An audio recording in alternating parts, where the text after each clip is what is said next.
Imagine soaring above the clouds in a flying palace where every seatbelt glimmers with 24-karat gold, Italian leather wraps the chairs, and bedrooms rival five-star hotel suites. Picture landing on a private island so secret even billionaires whisper its location. This isn't fantasy, it's Donald Trump's reality. A hidden empire of jets, yachts, and ultra-private escapes radiating power, privilege, and control. Beyond Mar-a-Lago, Trump's travel kingdom redefines luxury. From the iconic Trump Force One Boeing 757, gliding past commercial airports in golden glory, to clandestine island retreats, his world fuses wealth, spectacle, and security. The mainstream only hints at it. The full story shocks, dazzles, and almost defies belief. Sky-high obsession. Donald Trump's romance with aviation began in the 1980s and never slowed. Back then, he was transforming New York real estate into a glittering empire, and his gaze naturally turned skyward. In 1989, Trump purchased the Trump Shuttle, a short-haul airline connecting New York, Boston, and Washington, D.C., for $365 million. The deal included 17 Boeing 727s, landing rights at prime airports, and the chance to stamp his signature across the skies. The planes themselves were a spectacle. Bold red, white, and blue with Trump logos, a flying billboard for his personal brand. But the venture crashed. Literally. A 1990 engine fire terrified passengers, fuel prices soared amid the Gulf War, and by 1992, U.S. Air took over operations. Trump walked away millions in debt, but he hadn't lost his taste for personal wings. Fast forward to 1997. Trump entered the private jet scene in earnest. He acquired a used Boeing 727, registration VP BDJ, built in 1968 for American Airlines. This tri-jet, the first Trump Force One, was a palace in the sky. 23 passengers in 3 lavish salons, a queen-size bed, full bath, and gold-plated touches throughout. The jet became his personal chariot during casino launches, TV appearances, and global trips.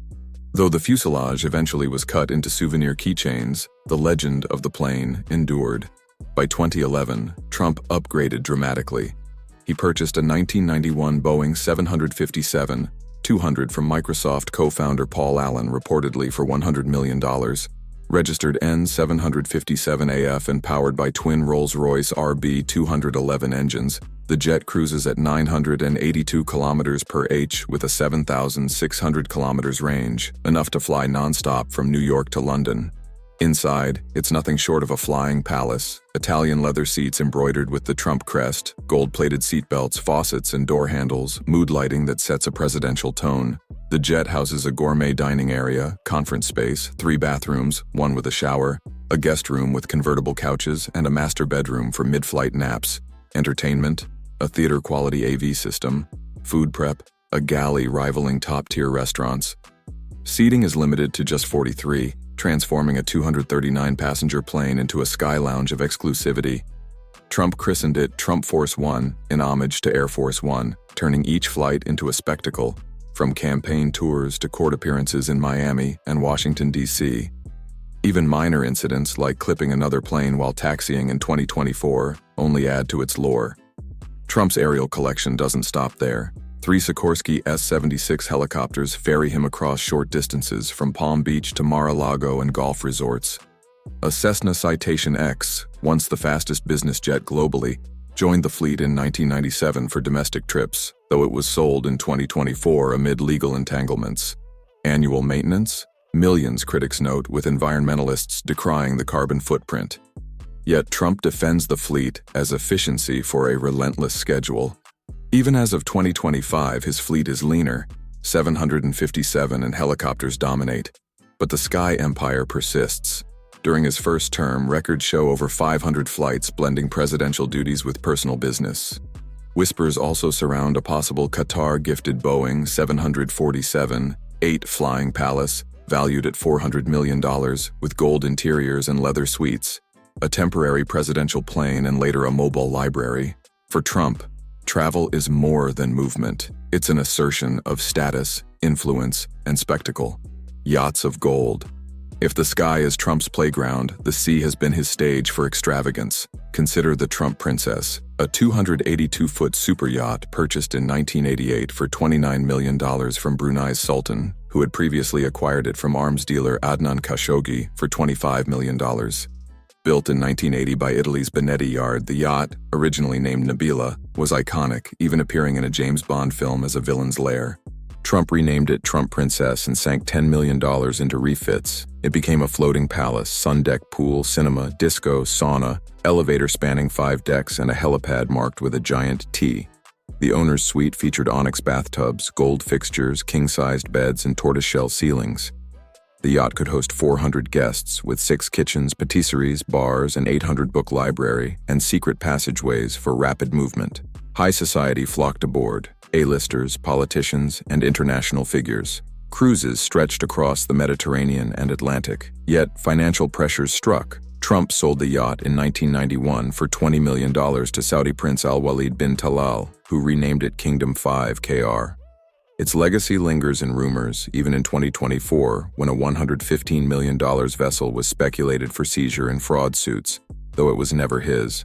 Trump's vision for yachts extended further. Plans for Trump Princess 2 were shelved amid financial challenges. Hulls sit in Dutch yards, but the idea reflects a mindset: luxury as leverage, scale as a statement.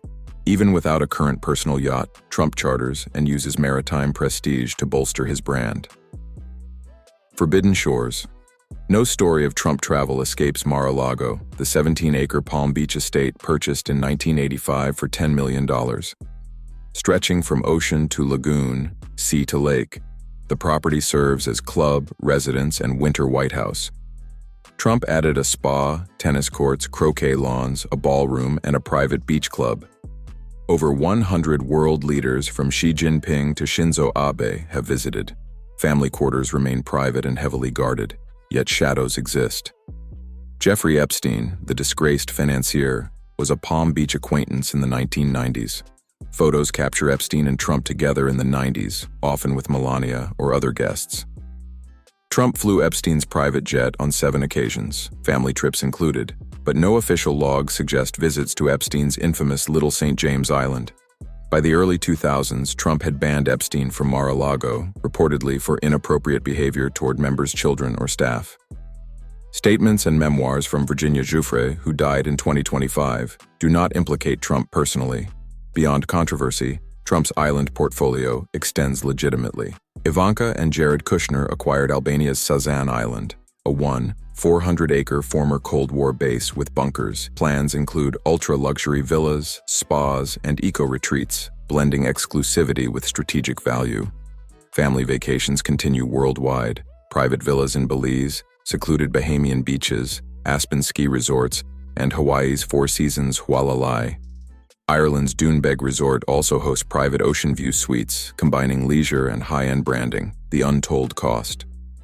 Trump's travel empire isn't just about opulence, it's a logistical and financial juggernaut. Jets cost over $100 million, yachts tens of millions, and private islands push into the billions. Operationally, the costs are staggering: maintenance, fuel, staffing, security, and legal tangles. Yet the benefits are strategic.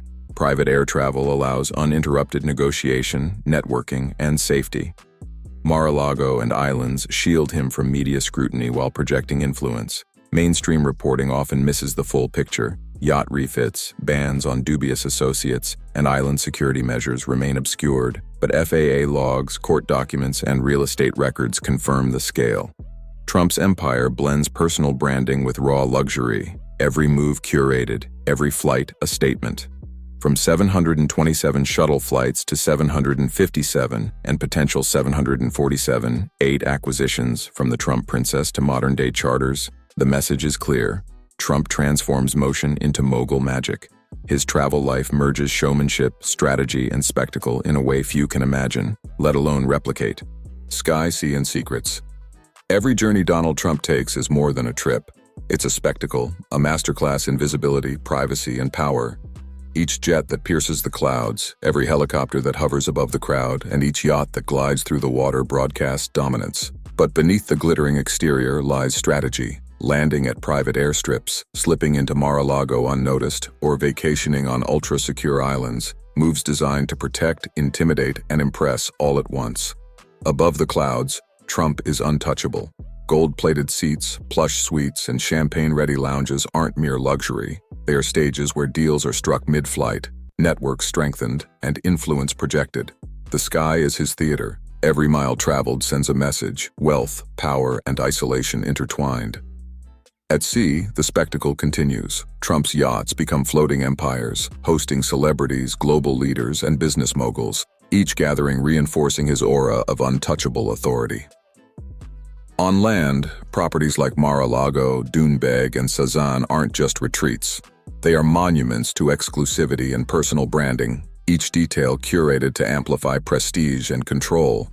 Controversy and legal scrutiny may swirl around him, but the empire thrives where audacity meets image. Every acquisition, every refit, every chartered flight screams one thing: travel for Trump isn't mere movement, it's a carefully orchestrated extension of power. Enjoyed this content? Subscribe for more interesting, updated vibe videos and share your ideas or suggestions in the comments. Thank you.